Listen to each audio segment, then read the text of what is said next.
Hi, good afternoon. I'm Robert Sumwalt, and I'm a board member with the NTSB.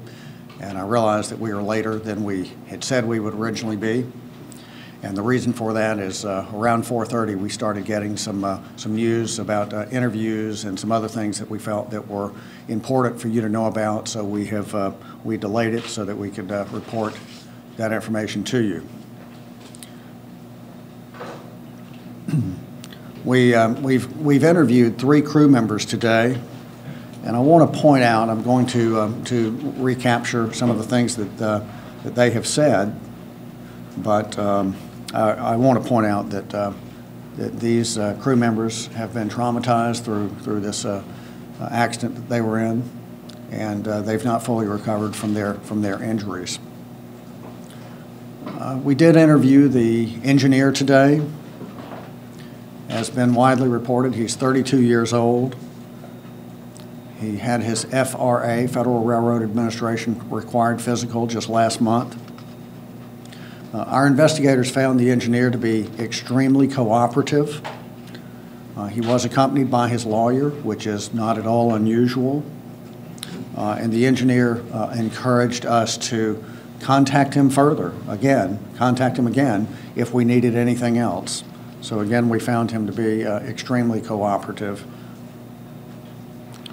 He recalls ringing the train bell as he went through the North Philadelphia station. That's not a normal station stop for him, but he's required by regulations to sound his bell. I may have said horn. He's required to sound his bell as he goes through past the station stop, and he did that. He recalled doing that. But he has no recollection of anything past that. He felt fully qualified and comfortable with his equipment, and he reported no problems with his train handling. And when asked, he demonstrated a very good knowledge of very good working knowledge of the territory, speed limitations, things like that. He began his railroad career while he was in college as a brakeman. He started with Amtrak in 2006 as a conductor, and in 2010 he became a locomotive engineer. Since 2012 he has worked out of New York City, and he's been on this particular job for several weeks. He works it 5 days a week. It's an out and back trip for him. Goes New York, Washington, and back to New York 5 days a week. He said that he did not feel fatigued, nor did he report any illness. As we reported the other day, the train has 3 conductors. The conductor is not able to be interviewed as he is still in the hospital. However, we did interview the 2 assistant conductors. I'll call it assistant conductor number 1. She's 39 years old. She was hired by Amtrak in 2011. And she was in the 4th car, which is the cafe car. She stated that before departing Washington, the entire crew conducted a safety briefing where they went over all of the speed restrictions along their intended route. She reported that it was a normal run through Philadelphia. Everything was normal up through Philadelphia. And she said she could hear the transmission of the locomotive engineers. The conductors carry radios, and they are frequently talking to and listening to the locomotive engineer. So she could hear the transmissions from the locomotive engineer. She reported that approximately 3 to 4 minutes after departing Philadelphia, she said she heard the engineer talking to a SEPTA engineer. She recalled that the SEPTA engineer had reported to the train dispatcher that he had either been hit by a rock or shot at, and that the SEPTA engineer said that he had a broken windshield and he placed his train into emergency stop. She also believed that she heard the engineer say something about, she also believed that she heard her engineer say something about his train being struck by something. This is her recollection, and certainly we're going to be conducting further investigation of this comment. Our investigation has not independently confirmed this information, but we have seen damage to the left-hand lower portion of the Amtrak windshield that we have asked the FBI to come in and look at for us. We oftentimes rely on the FBI for their technical expertise in such areas, and they will be there tonight looking at this particular damage to the Amtrak locomotive windshield. Of course, when the engine went through the impact, the windshield was shattered, but there's particular damage there that we want them to look at for us. We've secured the track image recorder, by the way, from the SEPTA train to see what we can learn from that. Now, moving forward, right after she recalled hearing this conversation between the engineer and her engineer and SEPTA engineer, she said that she felt rumbling and her train leaned over and her car went over on its side. She said they were not able to self-evacuate, and they waited for the emergency responders to get them out. She said she had about 15 passengers in her car. We asked what her working relationship was with her locomotive engineer. She said that she had worked with him a good bit and said that he was great to work with. She said he was always offering to help her with her job. Now let's move to the assistant conductor number 2. He's 35 years old. He was hired by Amtrak in May of last year, just a few days before the accident. He had celebrated his 1-year anniversary with Amtrak. He was in the 7th passenger car. That, of course, is the last passenger car, and he reported having about 40 people in his car. Up to the accident, he reported no problems other than some radio problems with his portable radio. He said that sporadically he could hear, but not sure that some of his transmissions were going out. At the point that we're describing at the location of the accident, he said he felt shaking, then 2 major impacts. He said that interior seats disconnected, and he attempted to contact the Amtrak dispatch center, but does not recall receiving a response. He assisted with the evacuation of injured passengers until he was instructed by emergency responders to go seek medical attention on his own. He said he had not worked much with the Amtrak engineer for the accident trip, but he did say that he was happy with the engineer and described the engineer as being very professional.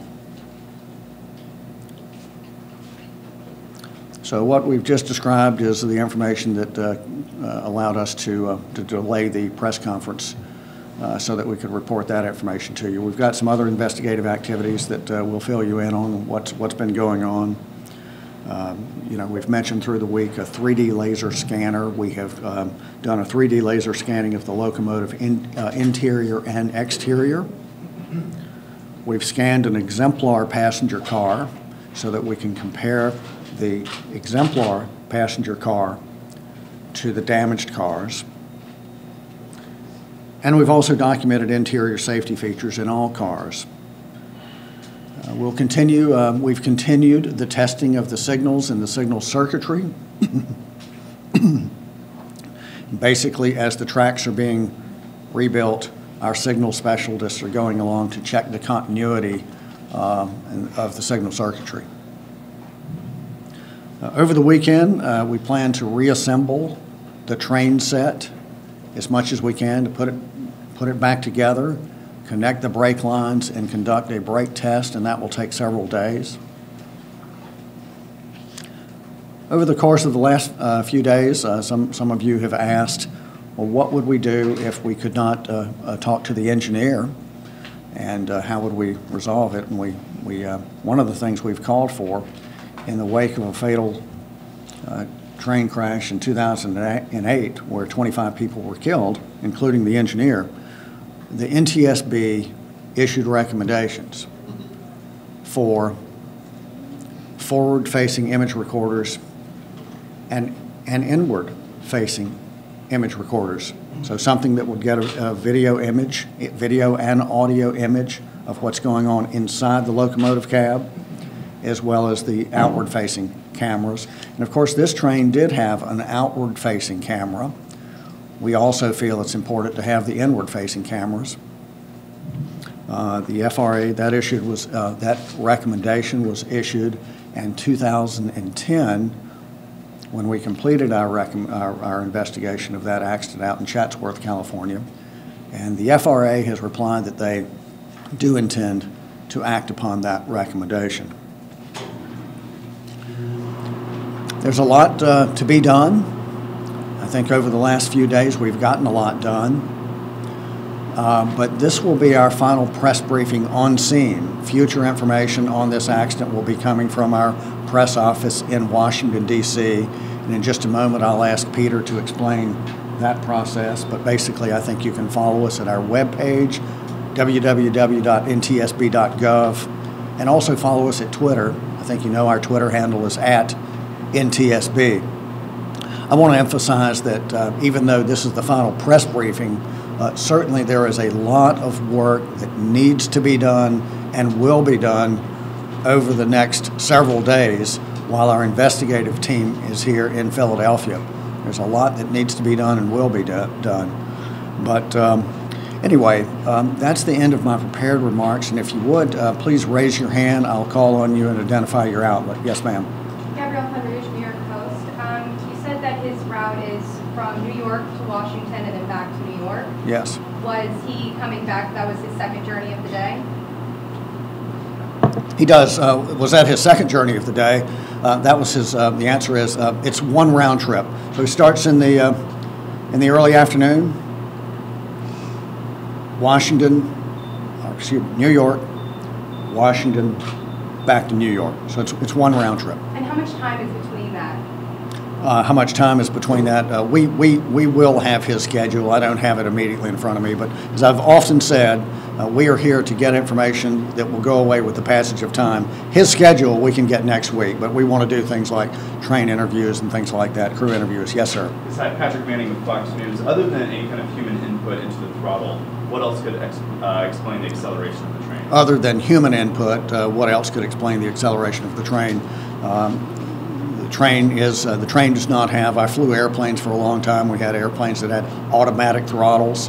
The trains do not have automatic throttles. It's a manual input. We're going to be through the event recorder, through the black box, if you will. We one of the parameters recorded is throttle movement. So we'll be looking at that to see if that might correspond with the speed increase. But we're also looking to see if there could be any type of mechanical anomaly that could potentially cause the train to accelerate without an input. So we'll come right here. Deanna Durante, NBC 10 News. Have you been able to get any of his toxicology reports back, blood work, things like that? And are there any other video sources on the train that may show you what he was doing before the crash? Have we been able to get back the tox reports, and is there any other video that we may be able to learn from? Let me address the video issue first. We're always surprised and happy that there are video sources that come from unintended sources, like has been reported on the media. There was a security camera that reported some sparking, or really an explosion is the way it was described on TV, that probably came as a result of the catenary lines collapsing after the collision, after the accident. So So, you know, people have cell phone cameras and things like that. So we're always looking for additional sources of video information. If anybody has video information that we don't know about, we'd love to hear about it from our witness line. That witness line is witness@ntsb.gov. So we'd love to hear from that. Also, the first part of the question was tox results.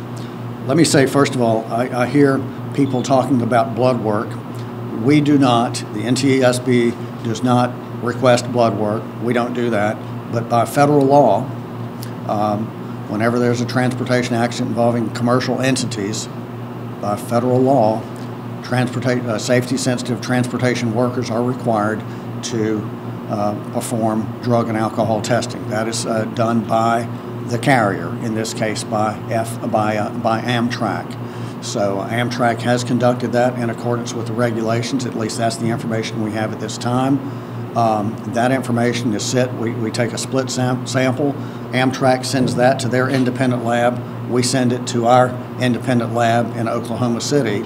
And one of the FAA, the DOT requirement is for 5 specific drugs to be checked for. We send it to the FAA in Oklahoma City to look for many, many drugs, over-the-counter drugs. So that's a long answer to say that process takes time. However, the process has been initiated. There's a question right here. Adam Reese, MSNBC. Based on what you saw at the scene and the interviews you've done so far today, what is the preliminary conclusion you can draw in terms of what causes crash? And second question is, you say you want to look at a particular part of the window. What is it exactly you're looking for? What did you see that raised suspicion? A couple of questions there. What conclusions can we draw? The answer to that is easy. We do not draw conclusions at this stage of an accident investigation. We're here to collect information. We will draw conclusions at the completion of the investigation, which will be after a very thorough and comprehensive investigation. Regarding the question about what damage patterns to that windshield are we having the FBI look at, it would be if you're standing in the middle of the locomotive cab, the center line, over here is where the engineer's windshield is, over here is the other windshield, and in the lower portion of the left-hand windshield, there is a circular pattern that emanates out just a bit. So that's the damage to that. Does that look like a rock? A rock might have gone through that? What could have caused that? We are going to, that'll be part of the analysis, and that's exactly what we're going to look at. There's a question right here. Let me catch her first, and then I'll come to you next. Thank you, mostly NBC. Does NTSB require a similar compliance to truck drivers to the number of hours behind the wheel without a break? Does the NTSB, require a similar compliance to truck drivers? In terms of hours? The number of hours behind the wheel without a break. What hours of service requirements are there out there for various modes of transportation? Those are not regulated by the NTSB. Those are regulated by the U.S. Department of Transportation, and they are different depending on whether you're a trucker or a commercial bus driver or an airline pilot or whether you are a train operator. So they're very complex, and to sit here and explain it right now, I'd have to spend a lot of time looking through the regulations, but they are different according to each mode of transportation. Yes, sir. Mr. Sumwalt, if I could, the engineer's injuries and his interview, does anything indicate vis-a-vis damage to the windshield, rocks being thrown? Are there signs of that injury on him, or did he indicate he suffered any injury or trauma as a result of any hitting that window? Does the engineer indicate from his injuries that there may have been that he may have been struck by something entering the cab, and he did not report anything to that effect when we interviewed him this afternoon? Yes, ma'am. Did he report anything about the windshield being struck? He said that information came from the assistant conductor. Did it come from the engineer as well? Did it come from the assistant? Did the engineer report anything about that conversation about the projectile or being shot at? Mike was in the interview, and the answer to that is, and you did specifically. He didn't recall any projectiles being directed. Was he specifically asked that question? Yes. He was specifically asked that question, and he did not recall. He did not recall anything of that sort. But there again, he does not. He reported that he does not have any recollection of anything past North Philadelphia. Renee. Back to the schedule. Hang on just a second. Can we somehow or another kill those fans? Jim, can you figure out how to work that thing over there? And thank you. That's good job. Almost good job. Oh, that's Eric. Thank you. Renee. I know you said you don't have the schedule right now, but do you know if these two routes were the only ones for the day that he did? Prior to the New York to Washington, had he done any other trips? No. Had he done any other trips of that day? No, he had not. He reported for duty in New York, took his train to Washington, and then he was on his return trip to New York. And then second question, you said you got the track image reporter from SEPTA train to learn more. Can you flesh that out? Yeah, do we have any information from the track image recorder, the video recorder from the SEPTA train? And we have just secured that and have not looked at that, have not evaluated that yet. Yes, ma'am. Mary Claire Dale with AP. Did he report having any problems on the way down with the train and asking for relief?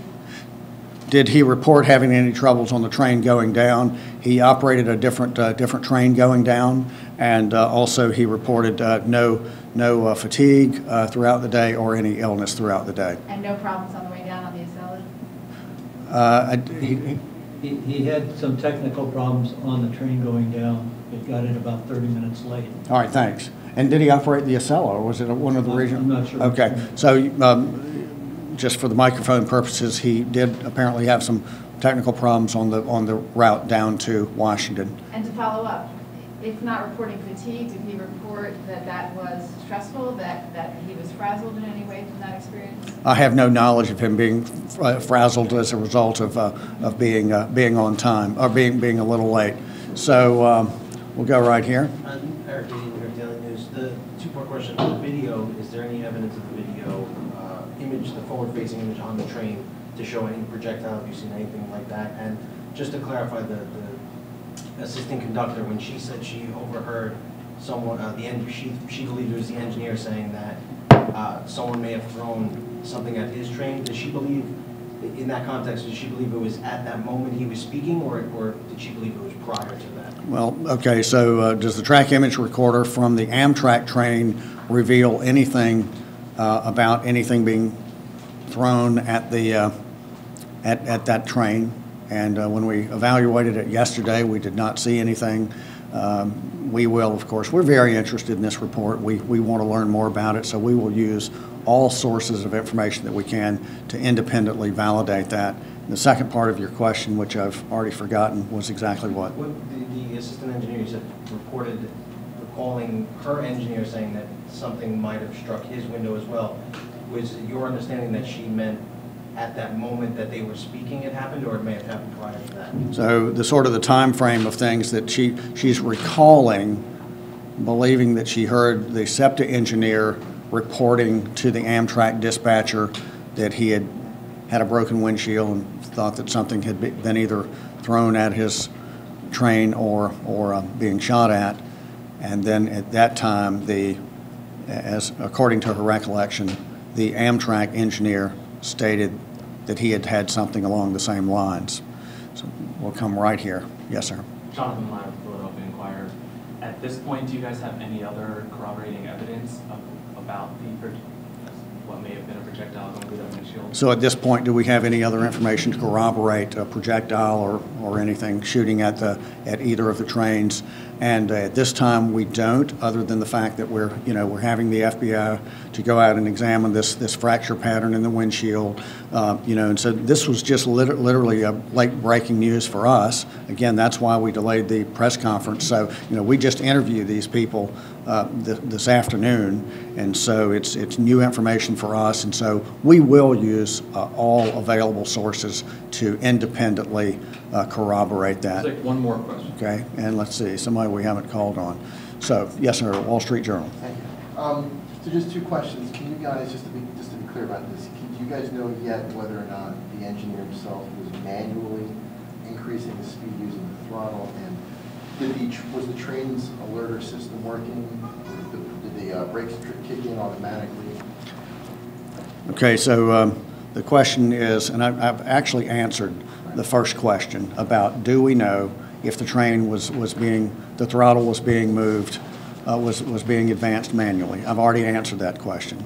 So the other part of the question is that did the train stop on its own, or did it stop because the alerter had not, in a train, if an engineer does not make a movement, throttle movement, horn movement, bell movement, anything like that, if an engineer does not make an input to the train within a certain period of time, and that period of time varies on the speed, it varies with the carrier, varies on a number of things.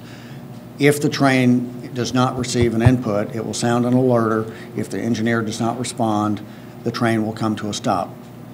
What we said on the first day we got here was the train was placed into engineer-induced braking, which means that the engineer placed the train into emergency braking. So that was an engineer prompt. I want to thank you for your time. Could you just explain where this